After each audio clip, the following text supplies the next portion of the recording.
Tonight's subject is God only acts. You may be familiar with that statement from Blake. God only acts and is in all existing beings or men. We are told that what is impossible to men is possible with God if we can only find God. For what is impossible with us as men is possible with God. I am confident I can locate him for you right this night. And it's very simple.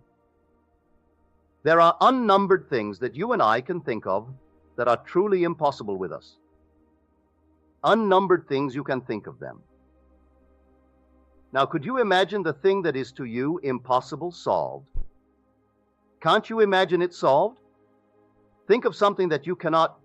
I defy you to think of something that you cannot imagine. Think it over. And so you say, I can't go because I haven't a passport. I can't go, say, to Russia. They wouldn't allow me to go to Russia. I couldn't get a passport. Can't you imagine that you have a passport? Can't you imagine that you've been to Russia and that you're back? You may say, well, that's a lie. There is no evidence to support that imaginal act. But can't you imagine? Can you imagine it? Well, that's God. That's God in action. If you can imagine, all I ask you do now is to hold God trustworthy. You found him, you found something that can imagine anything in this world, well, that's God. For with him, all things are possible, and with men there are unnumbered things that are not possible.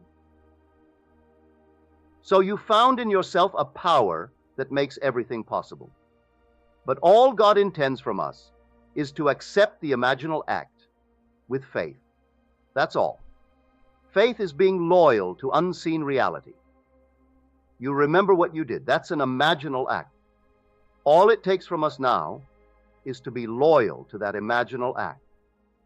For through faith we made all things. An imaginal act is one thing, and that's self-determining, that's causative. Everything on the outside moves under compulsion, but everything, and no one really knows the unseen, hidden, causal act. Once in a while you can trace it. The individual may be able to trace it back to something that he did. But between the imaginal act and its unfoldment in the world, in this whole vast world, unnumbered things come out, all contributing. And much of it we condemn. We condemn this act and that act and that act, and harshly condemn it. But it all is moving towards the fulfillment, the bloom of what each in the silence did back here. And yet we sit in judgment of all the unfolding picture of that act, right up to the bloom of the act. Now let me share with you a story that was shared with me. About 2 weeks ago, or 3 weeks ago, I told you a story. It was unfinished. It wasn't yet completed. About the lady who had carried this tremendous burden on her shoulders, as it were for 25 years. And suddenly, that very day, it was washed out of her life, completely washed out. But I didn't know the nature of the burden. It wasn't yet told me. In fact, it wasn't yet told him. He just wanted me to know, to encourage me to encourage you of this story. Well, this is the story. It's all about his mother, who lives in St. Louis. That's maybe 1,500 miles away. So take that into consideration when you hear the story. She has a very important position. She is executive secretary to an organization similar to our bowl here. You might have seen these great shows in the summer. They produce, every summer 12 musicals are produced. And you either take them, or you've read about them, or you've heard about them. And so, she has been, and still is, for many, many years, executive secretary of this organization. But in spite of the glamour of the job and all the wonderful things she enjoys on the outside of her home, because in that capacity, and as I'm told in his letter, that one of the great status symbols in St. Louis, is to be a member of that board. And so they all love her, all respect her, they all admire her, and she enjoys their friendship. And so all the lovely social graces and friendships are hers outside of her home. But in her home, she's not been able to entertain any of these people who entertain her. Because 25 years ago, her father, just moving like the old man of the sea, fell. Well, being her father, she didn't want to do anything to simply dispossess him, as it were. He said, in a strange and wonderful way, he is a very remarkable man, because not very many men have reached the advanced age of 95 without ever having done one day's work in his life. Well, that happens to be her father, and he said to me, a remarkable accomplishment, 95 and not once ever having done a day's work. So there he sat. Well, when he became aware of my books, the first thing he did, he packed off a set to his mother in the hope that she would read them and apply the technique as described in the books. When she came home this Christmas, he discovered she hadn't really applied it, and he would like to know why. Well, she confessed she could see no out to this but death of her father, and if she applied it in the way that the book teaches, she might produce a death, and then she'd have to live with that on her conscience for the rest of her days. And although she would love the freedom of living alone in a nice, lovely home, where all things were lovely, she still would persist in this horrible sacrifice and carry this burden rather than face the only out that she could think of, that the man would die. Then he told her the story that he heard from this platform, that when I found myself in love with the girl who now bears my name, I was terribly involved. I mean, so many complex facts confronted me. I had a dancing partner the world thought I should marry, and everyone thought I should marry her. I was not yet divorced from my first wife, and yet here, I'm in love with this girl. Well, I knew I could not be happy in this relationship of marriage if it caused any distress to my dancing partner. Yet I postponed and postponed the joy of mine by not doing something about it, not acting. One night I said to myself, if I am now blissfully happy in this new relationship of marriage, then it could not be really a happy state if I knew that my dancing partner was injured in any way by this act of mine. So I will simply forget all of that and assume that I am blissfully happy, which would include that she's happy. I did it night after night for 6 nights, and then she confronted me and told me she didn't know how to tell me, she didn't want to hurt me, but I was to her like a brother. She couldn't think of me in terms of her husband, and that she had found a doctor. She mentioned his name, a friend of mine, a very dear friend of mine, and that she and this doctor had been, well, lovers for the longest while, and that she hoped one day to marry him, and she thought I should know it now. Well, here I had been going for the longest, while not wanting to hurt her, and she not wanting to hurt me, and we both robbed each other of the joy that was really in store for us. So he told his mother of this story. He said, I saw in her eyes a certain glimmer of interest, so I said it over and over in the hope that she would actually apply it. But she didn't tell me when she left here that she was going to apply it. So what I did was this. I imagined that she had done it and done it successfully. So I imagined that she had applied this principle towards that end, and that she had been most successful in the application of the principle. Then a telephone call came that she didn't mention what the father did, but he did something to outrage the neighbors. It was something that really outraged the entire neighborhood. And then she said to him, I must make a decision. And her decision was to move. Then he said to her, "I've decided too. I'm going back to my home 50 miles from here, from which I originally came." Then came a letter, which he enclosed to me, in which he told me that she saw the place. He has a beautiful room, and she saw the meals he's having, and so he has wonderful meals and living in a beautiful room. Now, for the first time in 25 years, without the man dying, she can have her own lovely apartment and do what she's been wanting to do for the last 25 years. So you see, you hurt no one when you apply this law and really act. God only acts and is in all existing beings or men. So he has found God, definitely found God, for he found the cause of the phenomenon of life. And back here, I think he knows it tonight, that whatever that grandfather did, whatever he did, he could have done something that if he were not 95, could possibly it would go very hard with him today. He may, I don't know. But you know who did it? The one back here. He wasn't quite sure that the mother did it. And so he was taking no chances. And so he imagined that the mother had imagined herself in this new wonderful place, and that it was successful. And so now that thing was causal. And everything that had to take place to bring about the fulfillment of that imaginal act took place, including a man performing some kind of an act, or saying something, or doing something that outraged the neighbors. Now you judge the act, and the old gentleman would be harshly judged, and yet he was compelled.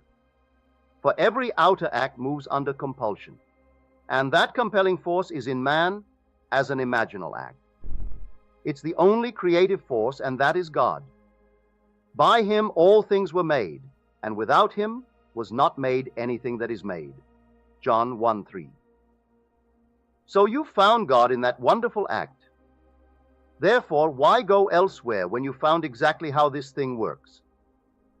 When you know what you want, you hurt no one. You simply go to the end.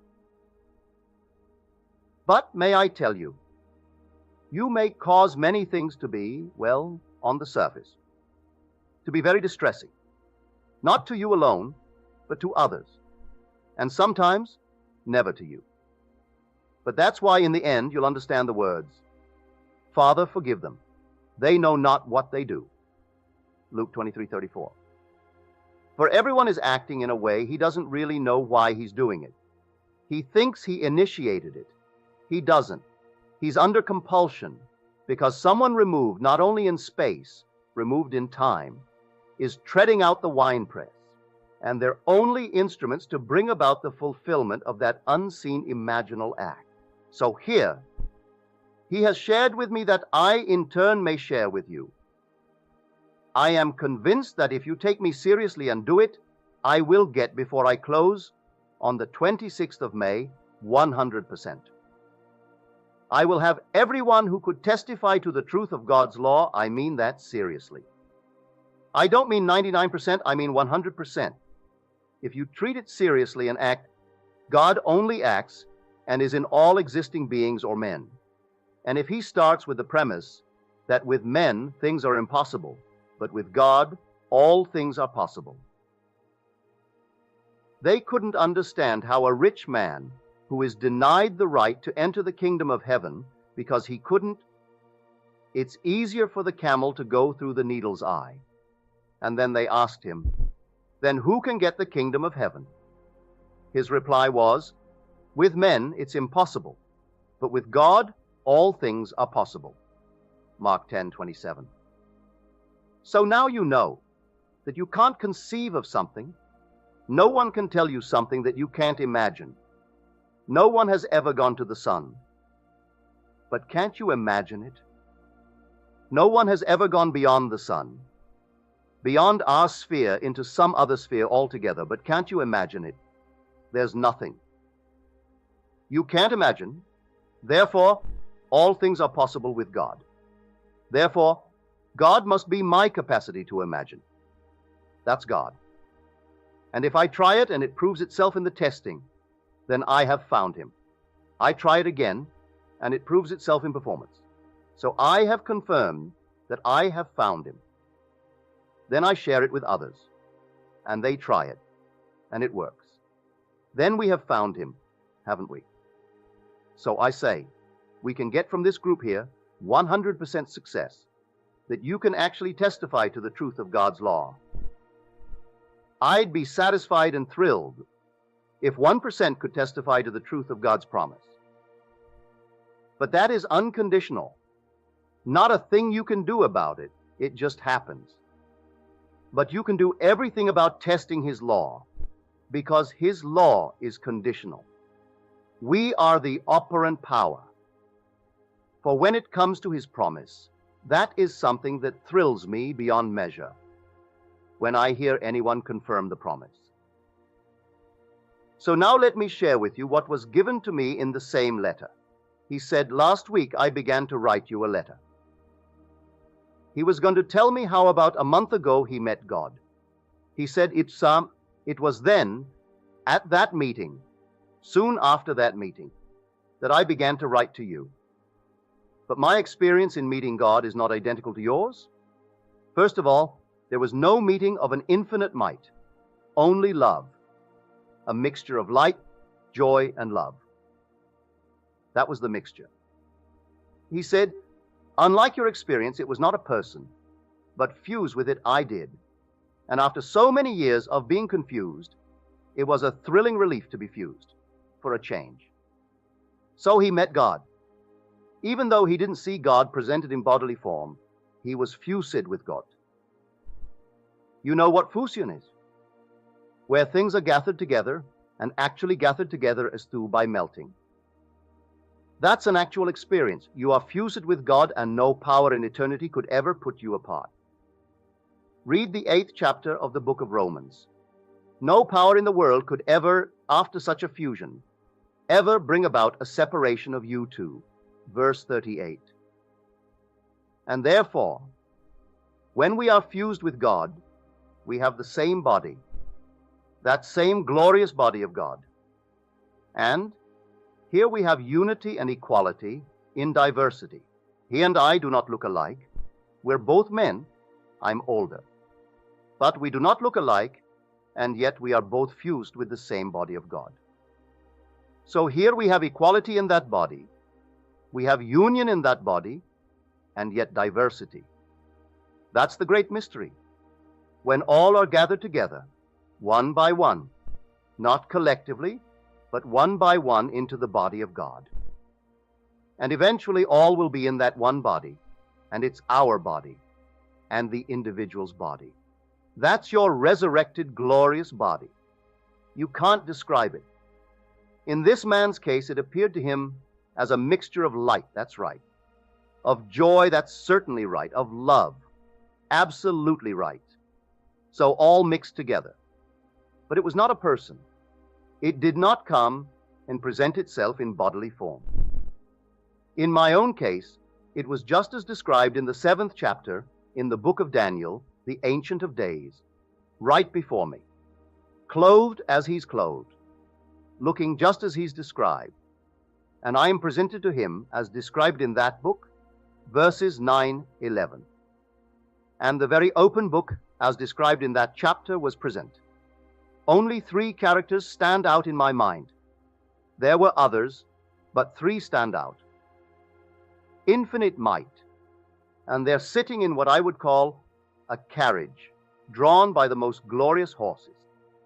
And then a woman, an ideal, like an angel, like a recording angel, writing at a table and an open book, as told us in the Bible. She wasn't composing, she was recording the most glorious angelic being, but woman, just simply recording. Then I'm presented to the Ancient of Days, and it is infinite love. In this same chapter, they speak of the animal, the beast that was slain. It doesn't tell you how it was slain. That was an experience of mine that came about the same time. It wasn't the same night, but whether that experience preceded this presentation or followed it, it was not too long before or after. But that was the beast. And may I tell you, I'll share with you how the beast is slain. It is not said how the beast was slain, but love that night slew the beast. For here I found myself in the presence of the most horrible monster. And then I looked up, and this glorious being, not unlike the recording angel of that vision of the night, the same person really, only this one was standing and looking at me, and this one was down below and calling this glorious creature mother. As this hairy animal, hair from the head to the toe, like an ape, and the hair was reddish, sort of a reddish brown, and as it called this glorious woman mother, I banged it, and then it kept on calling it Mother Mummy, and I pummeled it. I was so annoyed with it. And it gloated. It spoke and it gloated in my blows, violent blows, as though it were a masochist. It simply loved to be beaten. And then, something on the inside of me, from the very depths of my soul, knew, I can't tell you I heard a voice, but I knew that that was my creation, and so was she. Both are my creations. She embodied every noble thought that I have ever entertained, and it embodied every ignoble, horrible, monstrous thing I have ever entertained, and both were my offspring. I knew that if this monstrous hairy beast had no right to exist, that I was the cause of its existence. I pledged myself. There was no one to whom I could turn. I didn't pledge with another, all with myself. I swore to myself that if it took me eternity, I would redeem it. I had no sooner made the decision to redeem it, regardless of the cost to me in pain or in time. And when my decision was made, without anyone looking on, so it was all within me, before my very eyes, it melted. I have never in my life felt such compassion for anything as I did for this. No hate, nothing but sheer compassion, that I could bring into this world such a monstrous thing and allow it to live when it really shouldn't live. I didn't kill it in the sense of cutting off its head. I had compassion for it. And because it was the embodiment of all of my misspent energies, as it melted before my eyes, leaving not a trace behind it, all the energies that I saw embodied there came back to me. They actually came through me. I have never felt so powerful in my life.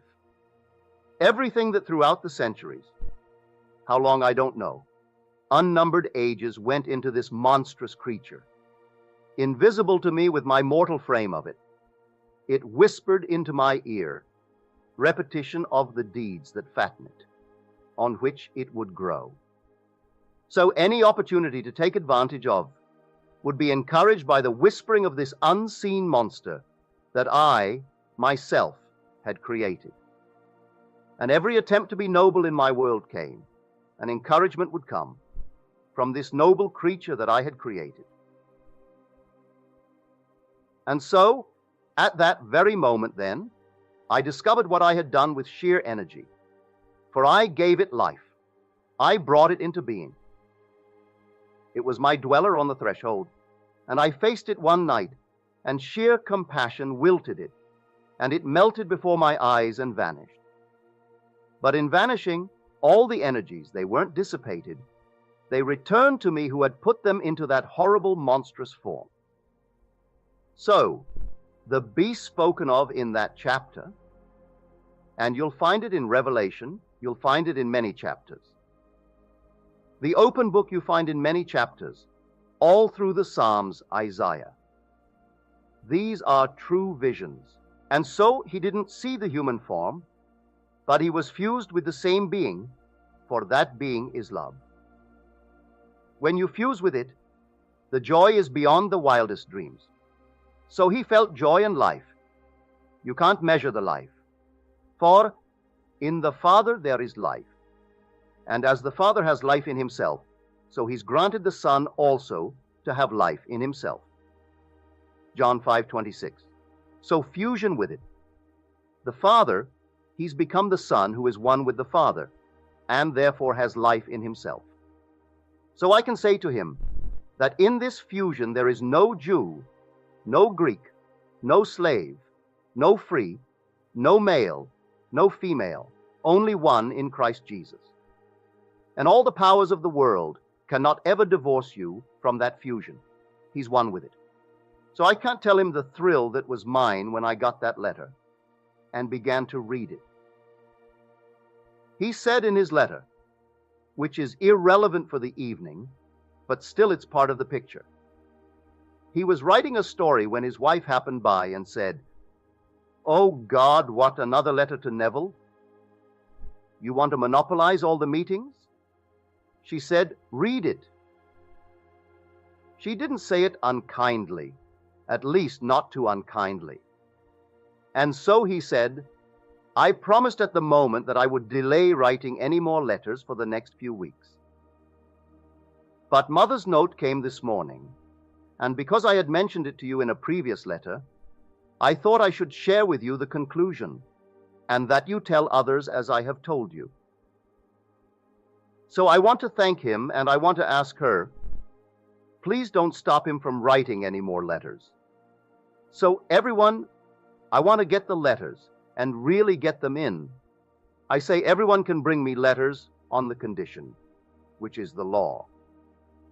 I hope most of you can send me something comparable to that fusion.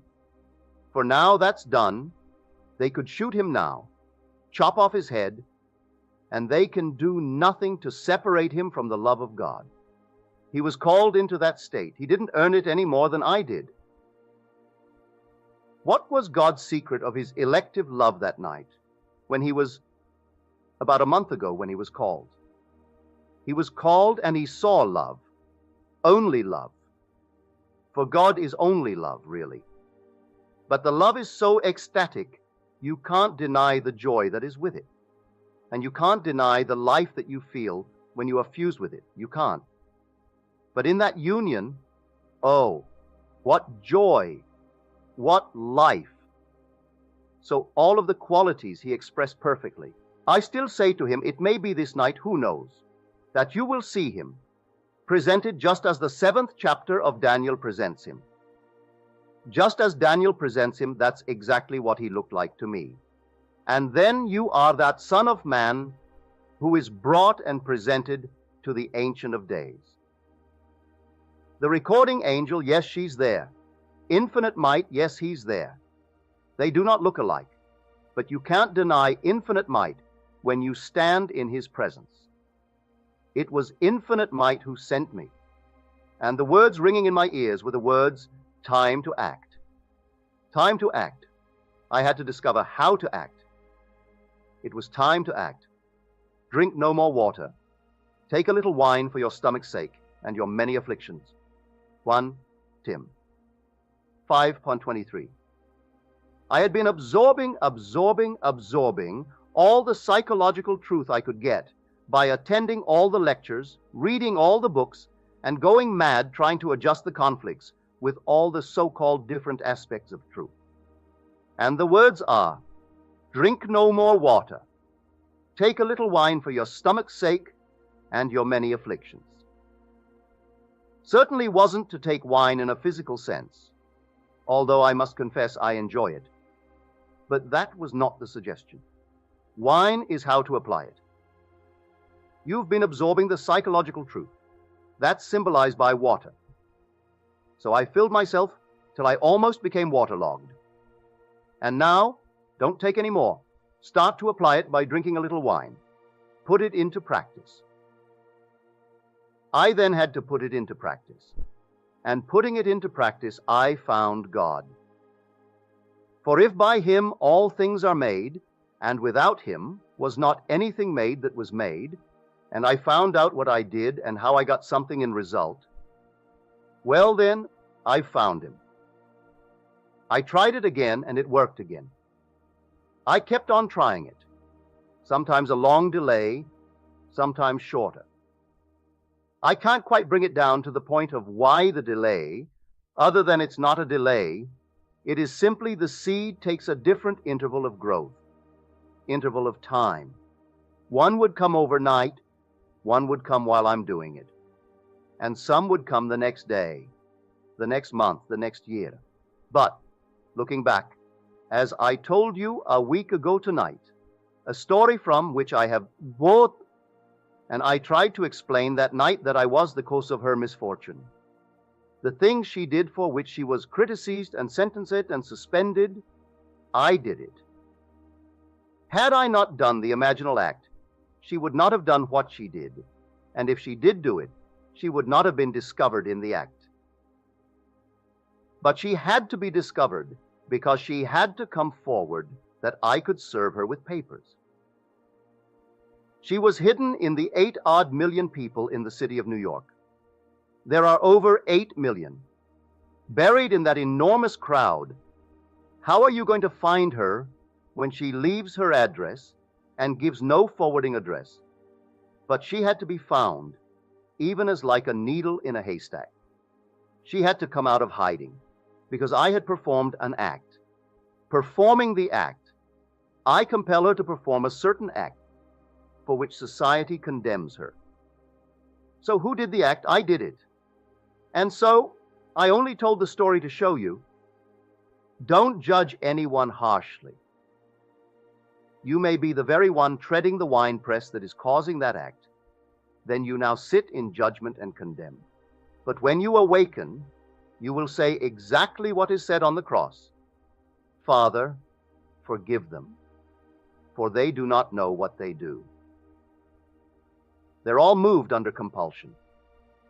You awake, you are moving from the inside, and that's self-determining. You know exactly what you're doing, and you watch what you're doing on the inside, and you do it constructively, lovingly. But even a loving act as it was in his case, he loves his mother and wanted her to be free of a burden. He didn't want that grandfather to die, but he wasn't concerned as to how the mother would be set free. But he knew from the story that you've heard that if he felt her joy in her new home, that something would happen without hurt to her. Well, the old gentleman did something that outraged the neighbors, and that she said to me, Mother has not yet mentioned what he did, and as far as I'm concerned, it doesn't really matter what the old gentleman did. He could have done 1 in 1,000 different things that would have caused the neighbors to rise, and in some great fiery against him. It doesn't really matter. But the cause of whatever he did was 1,500 miles. Removed in an imaginal act of a son who so loved his mother, he wanted her to be free from this horrible burden that she'd carried for 25 years. So I tell you, everyone do it and then share with me. But bear in mind, God only acts and is. He is not a passive spectator at this passage of history. He is the supreme actor, the supreme actor. So in everyone, God is acting, and he's acting every time you sit down and imagine a thing with faith. That's how God acts. If you imagine and think, oh, well, that's nothing, that isn't real, well then, you've already canceled it at the very moment of saying that it was unreal. Do you recall the story we told you, quoted from the great Carl Jung, that only when he credited the fantasy with reality did the thing work? For you who were not here, Carl Jung, who died in 61, and the book came out in 61, which is really a form of biography. And this night, he was contemplating the death of a friend whose funeral he had attended that day. The man had died suddenly without warning the day before and was buried that very day, when Jung, in his bed, was seriously considering the man and his present state. Whether Jung believed in the afterlife or not is irrelevant to the story, but he's contemplating the friend, and suddenly he senses the presence of the friend at the foot of his bed. As a great scientist, he said to himself, well, I know Mahatma Gandhi. I know I went to his funeral. The man is dead, so he can't really be here. Then he arrested his thoughts. He said, "What right have I? Wouldn't that be the most abominable thing to do to a friend? If the friend were here, and I treated him as though he were not, and I was indifferent to him, wouldn't that be a horrible thing to do to a friend? So now I will credit him with reality." And so the minute he decided to credit him with reality and assumed he was there and real, the friend became very, very real in his imagination, turned around, walked through the door, and beckoned him to follow, which he did. As he followed through the door, the friend went through the garden, and he in his imagination followed onto the street. And then the friend walked several hundred yards up to his home, where now only the widow lived, and he, in his imagination, followed the friend. He went to the friend's home. The friend went right through the first room into his library, mounted a little stool that was there, up to the second shelf from the top, and pointed out 4 volumes bound in red. Then he pointed to the second volume. And then, as he pointed to the second volume, and that was the one he wanted to bring Jung's attention to, he disappeared. And of course, Jung broke the spell back on his bed. The next day, he physically went to the home and asked the widow for permission to see the library. As he entered the library, here is the little stool that was in his vision of the night before. He mounted the stool, and there, second shelf from the top, are 4 volumes in red. He picked up the second volume and its title. The title of it, The Legacy of the Dead. Zola's translation into the German. Zola's work translated from the French into the German. But it was titled The Legacy of the Dead. That's all the man wanted to convey to Jung.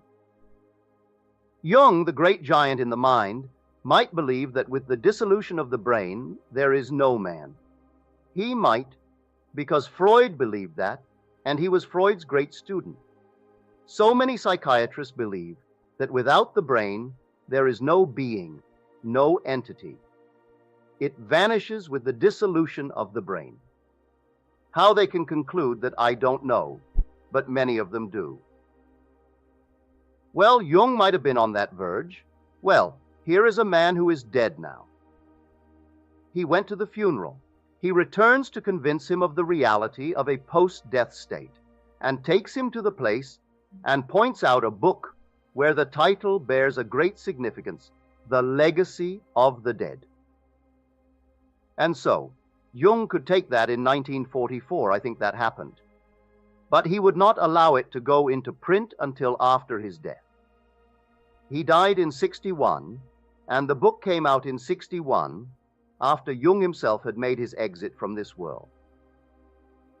So the story is that when he gave reality to the so-called unreal state, it became so real it could guide him to show the reality of an after-death state. So if you would now imagine something and give to it a same credit of reality, the thing would then become embodied and become real in your world. You can't take an imaginal act and treat it as unreal. Take your imaginal act and treat it as reality. Really believe it's real and have faith in the unseen reality, that it will externalize itself in your world. So you take it and try it. And trying it, I know from experience you'll prove it. And then, if you're not the 1 in 10, or if you're not the 9, I should say, you'll write me a letter. Because not everyone who gets it ever writes a letter. And may I tell you, it doesn't really matter how well you write. If you just can barely print, but you can't express yourself in writing, tell me in the first person. I want to hear it that I may in turn share it, as I've been sharing this gentleman's story with you. But when I read the beginning of that letter, and he started the letter, that he may explain to me how a month ago he met God, and then drew the story so vividly. It was not a parallel of mine, although I did meet infinite love, and permitted myself to speak from that. He met love only. It wasn't infinite might. That doesn't matter. Might is but an aspect, an attribute of God. God is infinite love. Almightiness and omniscience, they're only attributes of God. But God himself is all love. So you are fused not with almightiness. That's an attribute he'll use. You're fused with the reality, and that's God. So he's right. He was fused with love. And when you're fused with love, you can't deny it's a delight, sheer joy that is present, and the sheer life that you feel. Life in yourself. Now, having had that experience, I can prophesy for him. All the things that I have told in my books, that I've had as mystical experience, happened after that experience. And so, he can look forward to all these experiences, where he'll come upon a scene like this, and he will know, for now there's life in him, and he will arrest an activity in him, and arrest as it's seen on the screen. He will arrest it, and not a thing can move while he holds it still within him. Then he'll release it. Then all will continue on its way, and he will prove for himself that he has life in himself. That's going to happen to him as surely as I'm standing here. For everything that I have recorded happens after the fusion with God. Early dreams as a child, they were all preliminary, preparatory, but that was really the beginning of it all. That fusion with God. And the night that I was called and brought into that state, I certainly didn't expect it. If anyone had told me that very day of coming in the very presence of God and seeing God as man, I might have smiled. I might have. Therefore, I can't blame anyone who smiles when I tell them that I met God, and God, in presenting himself to me, presented himself in the human form. And that the human form is truly love divine. It's all love. And the fusion is so intense, it's a melting right in him, without loss of identity. So, every one of us will be one day united in that body. So we will have union and equality and diversity. Nay, no loss of identity whatsoever. So you hear this night that God only acts. I do not know your background. Not all of you. Your religious background. What you believe in. As far as I am concerned, true religion is really a devotion to the most exalted reality of which one has experience. So this experience of this gentleman with the fusion with God is something he could never forget. And no priest in this world or rabbi in this world could in any way divorce him from that union. He will listen like a gentleman, occasionally, to any argument they have to present. But they could never persuade him to give up the notion. It's not a notion. This is a reality beyond anything that one who has not had it could ever conceive. So you couldn't present any argument to divert a man after the union with God. You will allow any argument, listen to it carefully, but you can't listen to the point of being deflected. First of all, you can't get out of the union. You're part of God. Fused with God, you could never in eternity ever be separated from God. There's no power in the world that could do it, because God is more powerful. And no power could take you out of the body of God after you're invited into it and fuse with it. So tonight you take that. At least one person here, others have told me too. They're all coming towards the grand, really the only end, which is the fulfillment of God's promise. But that you must wait for, and wait for it patiently. He said, wait for the promise of the Father. Just wait, because you can't earn it. When it comes, it's a gift, a complete gift. and then all the other things, they'll come with it. But in the meanwhile, his law being conditional, you need not remain as you are if you don't like what you are. For 1 second beyond hearing the law, you can take the law this night, knowing who God is. If God is doing it, and all things are possible to God, well, then it's done. I don't care what it is. It's done if it's all God doing it. If a little you is doing it, and you take someone you know, can't do it.